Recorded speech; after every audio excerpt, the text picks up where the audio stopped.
Encounter दलित का होगा, SC का होगा, एसटी का होगा, ओबीसी का होगा। और इनकाउंटर ये समीकरण बैठाने के नाते एक लिस्ट भी पेश करेंगे कि हमने इनका किया है और कहां किया है। जय शाह कौन है? जय शाह अमित शाह के बेटे हैं। अब वो किससे मिल रहे हैं? लद्दाख के राजा से। उनके बेटे लद्दाख के राजा से मिलके बिजनेस का काम कर रहे हैं। और जो यहाँ के हिंदू के बेटे हैं उनको तलवार पकड़ के कह रहे हैं कि जाइए कत्लेआम करिए, हम आपको फिर बचा लेंगे और फिर आप जब मर जाएंगे तो आपके घर वालों को मैं 10 लाख रुपया दे दूंगा और फिर इसके बाद एक नौकरी का आश्वासन दूंगा और फिर इसके बाद उनको कह के भेजेंगे आप फिक्र मत करिए मैं हिंदू हूं। दंगा करने वाला कौन था? चिन्हित किया जाता था तो निकलता कौन था? बीजेपी के लोग निकलते थे कि बीजेपी के साथ बड़े बड़े नेताओं के साथ फोटो लगी रहती थी। पर दंगा हो जाता है तो सामाजिक सौहार्द बिगाड़ने में सबसे पहला हाथ इनका होता है। उसी तरीके से जब इसको राम गोपाल को उस्काया गया उसमें भी जो ढेला पत्थर चलाने वाले लोग थे, ये अगर सही वीडियो की जांच हो जाए और सही जांच हो जाए तो पता चल जाएगा। जब वहां पे योगी मोदी का गाना बजने लगा, मैं कह रहा हूं कि जब आप दुर्गा पूजा विसर्जन में जा रहे हैं तो आप मां भक्ति चलाइए ना, मां भक्ति का गाना चलाइए। योगी मोदी के उनके घर पे सामने रोक के आप योगी मोदी चलाते हैं और वहीं प्रशासन कुछ बोलता नहीं है। अगर उस बात की उसको आपत्ति थी कि भाई आप आगे बढ़ा लो, आगे लेके जाके वहां बजाओ, तो उसने गलत क्या कह दिया? जब बीजेपी की गवर्नमेंट में आजकल जो है एक दूसरे कम्युनिटी को देख कर बड़ा घृणित महसूस कर रहे हैं लोग। भाईचारा खत्म हो गया इसी गवर्नमेंट में, बीजेपी के गवर्नमेंट में। क्योंकि ये सदियों से यही करते चले आए हैं कि बहराइच में वहां पे बकरियों को पटक पटक के मार दिए, भैंस थे भैंसों को जो है चाकू से मारे हैं, वहां पे उनके घर को जो है आग लगा दिए, अनाज तक जल गए, खाने पीने का सामान नहीं रह गया। और लोग डर के नाते भय के नाते इन्हीं लोगों को जो उपद्रवी थे उन लोगों के डर और भय के नाते धान के खेत में जाके कुछ लोग छुपे हुए थे। जिस तरीके से अस्पताल को जलाया गया, जिस तरीके से घरों को जलाया गया, जिस तरीके से वहां उनकी बहन बेटियों के साथ अभद्रता की गई, जिस तरीके से उनके जानवर को मार दिया गया, जैसे उनके अनाज को जला दिया गया, वो भी चिन्हित करें। योगी आदित्यनाथ जी सरकार करे, उनके ऊपर भी कानूनी कार्रवाई करें और उनके घर तक बुलडोजर भेजें। साथियों नमस्कार, मैं हूं रजनीश और आप जन आदर्श भारत देख रहे हैं।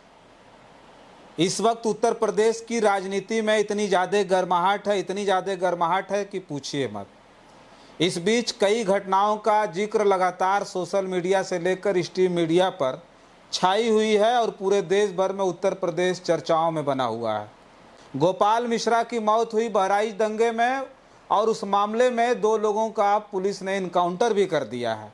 उस इनकाउंटर को लेकर के समाजवादी पार्टी सहित तमाम विपक्षी दल और परिवारजन आरोप लगा रहे हैं कि ये फर्जी इनकाउंटर है और इसमें भी पुलिस वालों को जेल जाना चाहिए। आखिर उत्तर प्रदेश में ये हो क्या गया है कि इनकाउंटर हो रहा है, पुलिस की कार्रवाई हो रही है और विपक्षी दल लगातार प्रशासन के ऊपर सवाल खड़े कर रहे हैं। तो इस पर चर्चा करने के लिए हमारे साथ समाजवादी पार्टी के नेता हैं डॉक्टर मनोज कुमार यादव जी हैं, जो एमएलसी के प्रत्याशी रहे हैं और अखिलेश यादव जी के बेहद करीबी। बहुत बहुत स्वागत है सर। नमस्कार सर। ये जो अभी हम कह रहे थे जो चीज़ें हैं उत्तर प्रदेश में जिस तरह की घटनाएं घटित हो रही हैं, अभी दंगा हुआ बहराइच में, गोपाल मिश्रा की हत्या हो गई, उसकी हत्या के बाद 2 लोगों का इनकाउंटर हुआ, उसके बाद भी समाजवादी पार्टी के राष्ट्रीय अध्यक्ष ने अभी सवाल उठाया है, कहा है उन्होंने कि ये फर्जी इनकाउंटर हो रहा है, डराने के लिए, दहशत में लाने के लिए सब किया जा रहा है। माननीय राष्ट्रीय अध्यक्ष जी ने जो कहा है रजनीश जी, वो सही कहे हैं। यह उत्तर प्रदेश दहशतगर्दी से नहीं चलेगी। यह उत्तर प्रदेश विकास के मार्ग पे चलना चाहता है। जिस तरीके से समाजवादी पार्टी की सरकार थी उस समय सूबे के मुख्यमंत्री थे माननीय अखिलेश यादव जी। आप देखे होंगे कई ऐसे विकास के कार्य हुए और जो विकास के नाम से जाने गए और उनके नाम पे तमाम ऐसे लोग जो थे, जो राजनीतिक थे, एनालिसिस करते थे, कहते थे कि नहीं अखिलेश यादव जी ने उत्तर प्रदेश को बेहतर बनाया है। मगर उस उत्तर प्रदेश को जिसे माननीय राष्ट्रीय अध्यक्ष अखिलेश यादव जी ने बनाया था, जब ये 2012 के बाद 17 में जब योगी आदित्यनाथ जी आते हैं, तब से लेके देखिए आज तक जिस तरीके से धर्म की राजनीति के आड़ के पीछे आम जनमानस के बच्चों की हत्या हो जा रही है। राम गोपाल की जो हत्या हुई ये बेहद ही दर्दनाक है और इससे हम बहुत ही दुखी भी हैं कि ऐसा नहीं होना चाहिए था कि किसी का भी बेटा हो अगर उसको साजिश के तौर पे अगर आप राजनीति में धर्म के नाम पे अगर उसको आगे बढ़ा के उसको उस्का के अगर दंगा कराना है तो ये जानकारी होना बहुत ज़रूरी है कि इसके पीछे किसका हाथ है। क्या कहीं ऐसा तो नहीं कि जो इसमें बीजेपी जो आती है सरकार में कि कहीं दंगा करा के फसाद करा के हिंदू मुस्लिम और धर्म की राजनीति करके सनातनी को आगे बढ़ा के भगवान का नाम लेके श्री राम जी का जैसे नाम ले लेके इन लोग आगे आए, तो कहीं ऐसा तो नहीं है कि यह राजनीति जो बाबा भीमराव अंबेडकर साहब की सोच की थी, लोहिया जी की सोच की थी, जेपी नारायण जी की सोच की थी, जो हमारे महात्मा गांधी जी ने जो देखा था देश की आज़ादी को लेकर, सरदार वल्लभ भाई पटेल जी की जो थी और नेहरू जी की जो सोच थी, इंदिरा गांधी जी की जो सोच थी, क्या वैसा भारत हम देख रहे हैं? क्या उस तरीके का उत्तर प्रदेश है इस समय? योगी आदित्यनाथ जी एक पूर्ण रूप से एक कहावत है कि आप गोली मारो मैं इनकाउंटर करूंगा, आप गोली मारो मैं इनकाउंटर करूंगा। गोली कौन मार रहा है, कैसे कर रहा है, इनकाउंटर किसका कर रहे हैं? ये इनकाउंटर न तो ठाकुर का होगा, न तो पंडित का होगा और न तो वैश्य का होगा। इनकाउंटर दलित का होगा, एससी का होगा, एसटी का होगा, ओबीसी का होगा। और इनकाउंटर ये समीकरण बैठाने के नाते एक लिस्ट भी पेश करेंगे कि हमने इनका किया है और कहाँ किया है। आप ये बताइए, मीडिया में बाकायदा चलता है कि फला ठाकुर मारे गए, फला ब्राह्मण मारे गए, फला इतने मारे गए। आप बताइए कि कितने फले मारे गए, मगर इसमें कौन दिख रहा है आपको? सिर्फ यादव, मुसलमान और एससी के लोग। तो आप ये बताइए जिस तरीके से इनकाउंटर कर रहे हैं। अच्छा, ये आपके कहने का मतलब है कि ये दलित, पिछड़ा और अल्पसंख्यक का केवल इनकाउंटर हो रहा है? बिल्कुल।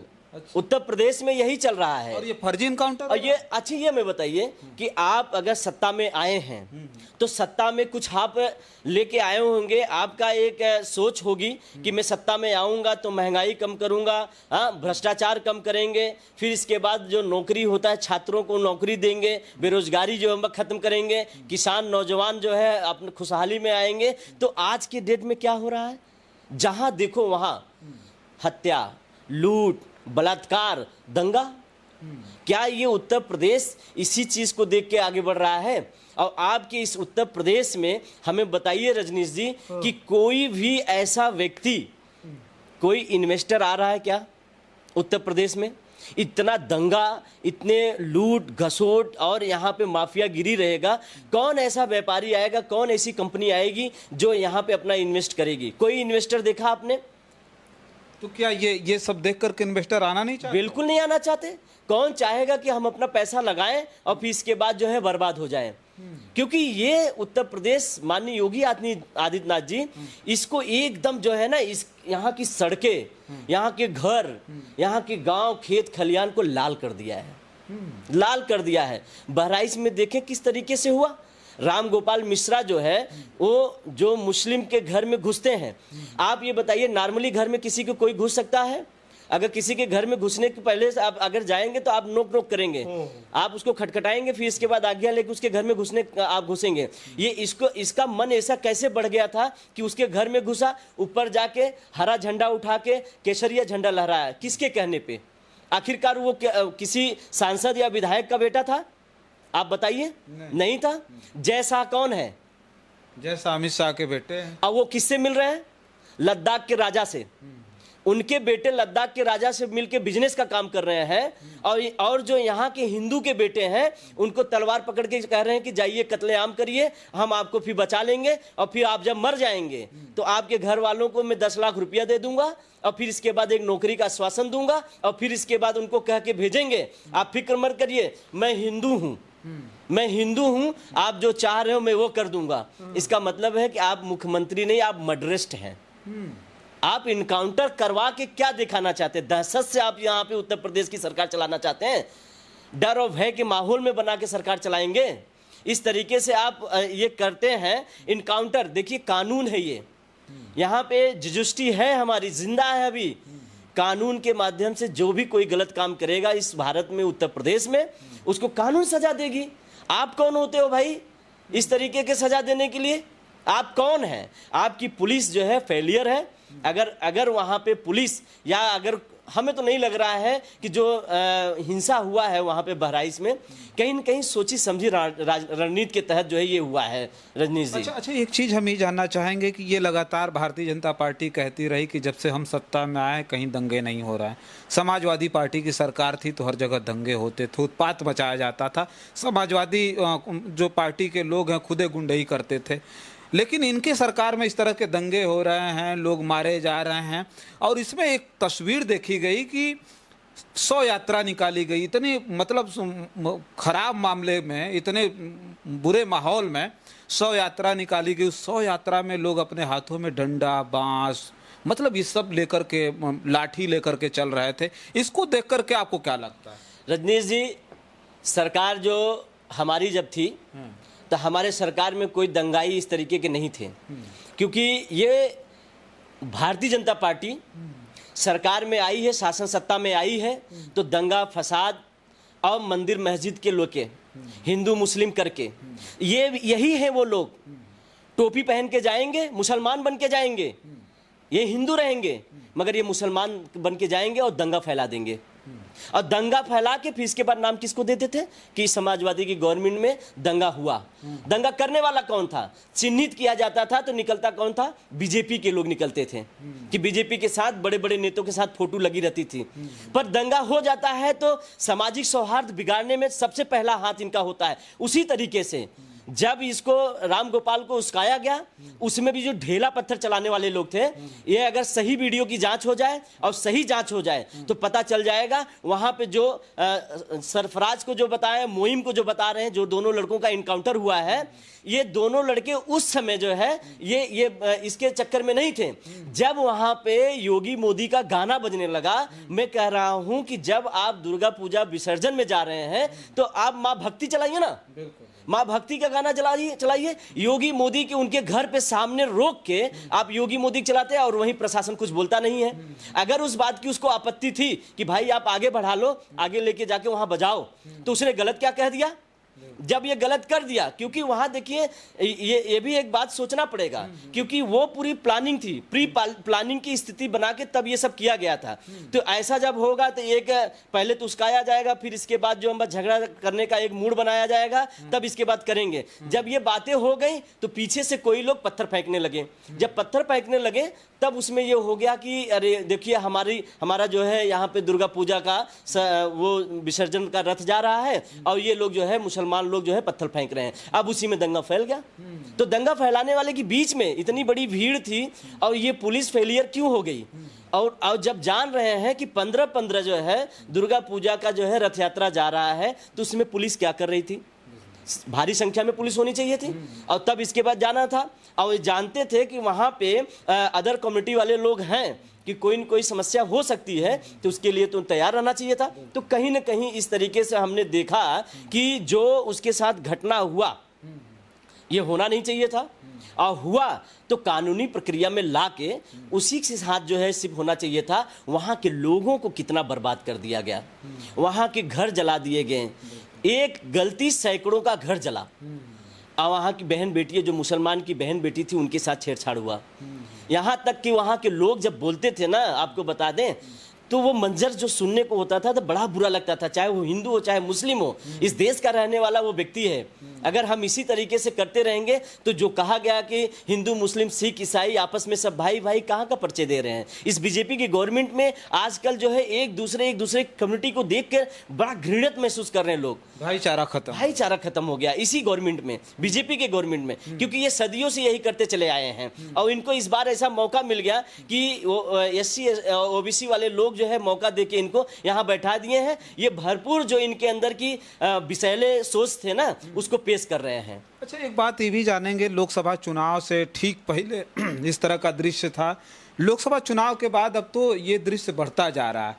तो क्या लगता है, इसका कुछ निराकरण निकाला जा सकता है? विपक्ष भी इसके लिए कोई ठोस कदम उठा सकता है, या फिर जो है लोगों को समझाया जा सकता है इस बारे में? देखिए, लोगों के दिल दिमाग में जा रहा है। जिस तरीके से लोग पहले सोच के इनको जो लाए थे, मगर वो जान गए कि इनकी सोच जो है ये कहीं न कहीं देशद्रोही सोच है। देशद्रोही सोच है। मगर जो और लोग इनको वोट दे के लेके आए थे वो सोचे थे कि ये देशभक्त व्यक्ति हैं, क्योंकि हिंदुत्व की बात करते हैं और हिंदुत्व की बात करने वाला जो है वो देश की बात भी सोचते हैं। मगर ये वो उनका सोचना गलत हो गया जो इन लोगों को चुने थे।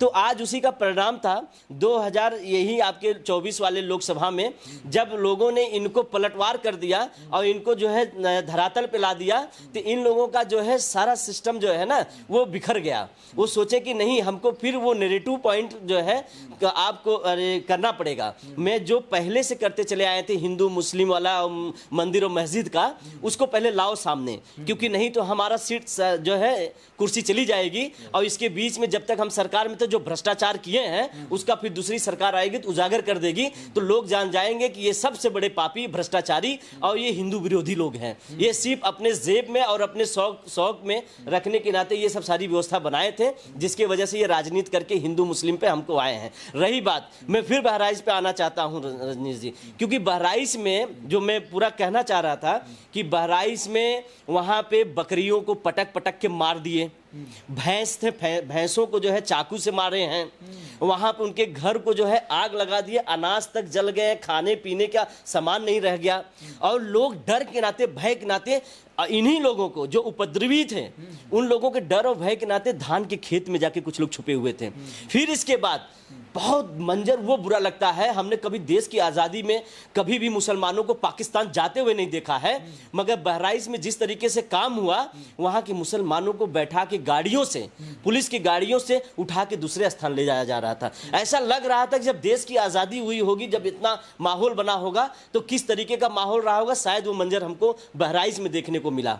और अगर बहराइच में इस तरीके का कांड हुआ तो उसमें जो कांड करने वाले लोग थे, अगर आज सरफराज को इनकाउंटर हुआ और फिर इसके बाद मोइम का इनकाउंटर हुआ, तो हम ये जानना चाहते हैं कि इस सरकार में जिस तरीके से अस्पताल को जलाया गया, जिस तरीके से घरों को जलाया गया, जिस तरीके से वहाँ उनकी बहन बेटियों के साथ अभद्रता की गई, जिस तरीके से उनके जानवर को मार दिया गया, जैसे उनके अनाज को जला दिया गया, वो भी चिन्हित करें, योगी आदित्यनाथ जी सरकार करे, उनके ऊपर भी कानूनी कार्रवाई करें और उनके घर तक बुलडोजर भेजें।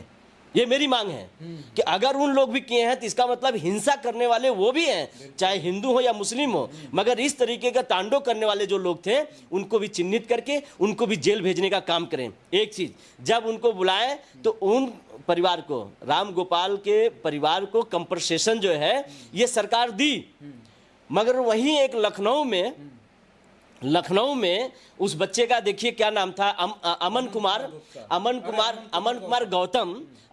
कुमार गौतम की पुलिस कस्टोडियल डेथ हो जाती है।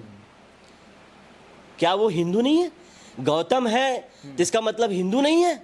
आप एक ब्राह्मण परिवार को बुलाकर उनको जो है कंपनसेशन देते हो और फिर इसके बाद अमन जो है वो भी तो हिंदू है, भले दलित है मगर है तो हिंदू। 2 साल शादी हुए छोटी सी बच्ची उसकी जो है, अब वो किसके सहारे रहेंगे? तो और जो शैलेंद्र सिंह जो वहाँ का पुलिस है, 4 लोगों के ऊपर नामजद किया गया। सिर्फ किस लिए उठाया गया था कि कहीं जुआ खेलता हुआ पकड़ा गया था, 112 गई उसको पकड़ के लेके आया। आप उन माफियाओं को नहीं पकड़ रहे हो जो चोरी डकैती खुलेआम मर्डर कर रहे हैं, किसी की जमीन हथिया रहे हैं, किसी की दुकान हथिया ले रहे हैं, किसी का पैसा छीन ले रहे हैं, किसी की बाइक छीन ले रहे हैं। वो चोरी डकैती करने वालों लोगों को आप नहीं पकड़ रहे हैं और पकड़ ले आकर उसको पनिशमेंट नहीं कर रहे हैं। ये केवल जुआ खेल रहा था, इसको समझा के डांट डपट के भेज देना चाहिए था। आप उसको थाने में लेके जाते हैं, बेइज्जत करते हैं और फिर इसके बाद सोचिए वो जो शैलेंद्र सिंह था, वो दलित बच्चा था, उसको कैसे कैसे प्रताड़ित किया, कितना बेइज्जत किया अमन को कितना बेइज्जत किया इसने, और उस बेइज्जती को बर्दाश्त भी नहीं कर पाया। उस बेइज्जती के बर्बाद न करने के वजह से भी आप ये जान लीजिए कि उसने अपना दम तोड़ दिया। अब पुलिस कस्टोडियल में हो सकता है कि ये भी हो सकता है, परिवार वाले ने कहा, मगर हो सकता है उसको मारते पीटते भी उसको मार डाले होंगे। तो कस्टोडियल डेथ जब होता है तो सरकार के ऊपर उंगली उठेगी।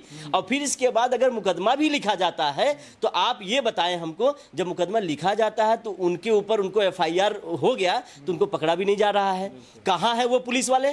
क्यों नहीं पकड़े गए? क्योंकि वो दलित के बेटा था। और देखिए, योगी आदित्यनाथ जी संदेश भी नहीं भिजवाएं कि उसके परिवार को बुलाओ हमारे पास, हम मिलते हैं, इनको भी कंपनसेशन सरकार के द्वारा दिया जाए। अच्छा, ये दलितों पिछड़ों के लिए कानून संविधान कोई मायने नहीं रख रहा है? देखिए, बाबा भीमराव अंबेडकर साहब ने तो इसीलिए तो सरकार संविधान लाया था, इसीलिए तो लोकतंत्र लाया था कि एक समानता आ जाए लोगों में। अभी आरक्षण पे भी बात करते हैं ये लोग, आरक्षण पे भी बात करते थे। आरक्षण किसके लिए, किस लिए बनाया था? इसीलिए बनाया था कि जो गरीब है आरक्षण से उठ के जो है ऊपर आ जाए। ऊपर आएगा तो एक इक्वलिटी आएगी। आप इक्वलिटी की बात करोगे मगर इक्वलिटी में उनको लाना नहीं चाहोगे, तो ये केवल केवल केवल भरमा के, बहका के, फूट डाल के, ये सिर्फ जो है सत्ता हथिया के बैठे रहेंगे। सिर्फ और सिर्फ जितने भी ओबीसी, एसटी और हिंदू लोग रहेंगे सबको हिंदू तो करेंगे, हिंदू तो कहेंगे, मगर हिंदू के नाम पर उनको न्याय नहीं मिलेगी, न तो उनको कंपनसेशन मिलेगा। सिर्फ जो है अगर आप बाबू साहब हैं, पंडित जी हैं, वैश्य हैं तो आपको मिल जाएगा। अन्यथा अगर आप ओबीसी में और भी बिरादरी के लोग हैं, बिंद हैं, पटेल हैं, मौर्य हैं, धोबी हैं, दहिकार हैं, कोहार हैं, यादव हैं, हाँ, और गौतम बिरादरी के वाल्मीकि अगर गौतम है, चमार हैं और सब बिरादरी के लोग हैं तो आपको नहीं मिलेगा। मुसलमान को तो पहले ही नाम नहीं आता। इस तरीके से ये सरकार चल रही है। बीजेपी लोग यही मानसिकता के अखिलेश जी ने भी कहा कि ये अंग्रेजों की तरह डिवाइड एंड रूल जो है वो कर रहा है। सही कह रहे हैं। वो गोरे थे, ये काले हैं। केवल अंतर इतना है कि चमड़ी का अंतर है मगर मानसिकता वही है।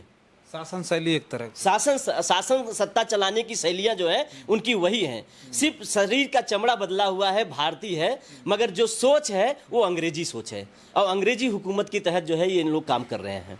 चलिए ठीक है, देखिए हम चर्चा कर रहे थे बहराइच दंगे को लेकर के। पूरे देश भर में जो बवाल मचा हुआ है, पूरा देश इस सारी घटनाओं को देख रहा है। हालांकि जो दंगा भड़का उसके बाद जो तस्वीरें आई, जो वीडियो आई, क्योंकि आज का जो ज़माना है वो डिजिटल है, बहुत सारी तस्वीरें और वीडियो वायरल हुई। उस वीडियो से ये बात साफ पता चलता है कि उस दंगे के पीछे सरकार और प्रशासन की कितनी बड़ी नाकामी रही है। और उस नाकामी के एवज में इतनी बड़ी घटना घटित हुई, इतने लोगों के ऊपर समझिए कि दमन हुआ और जो है लोगों को मारा गया, पीटा गया, लोगों का घर जला दिया गया, लोगों की संपत्तियों को नष्ट कर दिया गया, लोगों की जिंदगियां समझिए कि पूरी तरह से अस्त व्यस्त बहराइच में है। आने वाले समय में भी इस तरह के दंगे हो सकते हैं अगर प्रशासन इसी तरह से लचर रहा तो, लेकिन सरकार इस पे क्या कदम उठाएगी ये हम नहीं जानते। लेकिन जो विपक्ष है, जो उत्तर प्रदेश में प्रमुख विपक्षी दल समाजवादी पार्टी है और उसके मुखिया अखिलेश यादव लगातार इन सारी घटनाओं पर मुखर हैं। आने वाले समय में भी इन सारी घटनाओं में उम्मीद है कि जो विपक्ष है वो इसी तरह से मुखर होगा और तमाम चीज़ें जो अभी विसंगतियां हैं सरकार के जो है शासन प्रणाली में वो सब दूर होंगी। तो बस इस वीडियो में इतना ही। बहुत सारी खबरें लेकर के आपके बीच में हाजिर होंगे। हमारी खबर आपको कैसी लगती है हमें कमेंट बॉक्स में लिख करके ज़रूर बताइएगा। बहुत सारी खबरों के लिए बने रहें जन आदर्श भारत के साथ। हमें दें इजाज़त। नमस्कार।